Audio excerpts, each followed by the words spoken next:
হলেন সিবিআই এর হাতে আরজি করের প্রাক্তন অধ্যক্ষ। আপনাদের জানিয়ে রাখি আরো একবার, এই মুহূর্তে সবচেয়ে বড় খবর, রাস্তা থেকে পাকড়াও হলেন সিবিআই এর হাতে আরজি করের প্রাক্তন অধ্যক্ষ।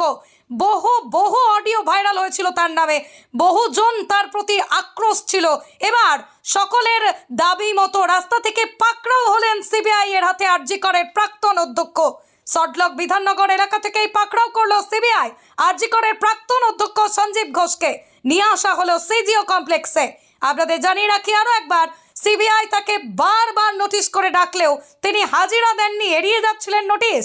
অপরদিকে বাঁচবার জন্য হাইকোর্টের দ্বারস্থ হয়েছিলেন। এবার কলকাতা হাইকোর্টের প্রধান বিচারপতি ডিভিশন বেঞ্চ কড়া ভাষায় তীব্র ভৎসনা করে বলেছেন তার বিরুদ্ধে আদালত অবমাননা করা রুল জারি করা হবে যদি তিনি সহযোগিতা না করেন সিবিআইকে।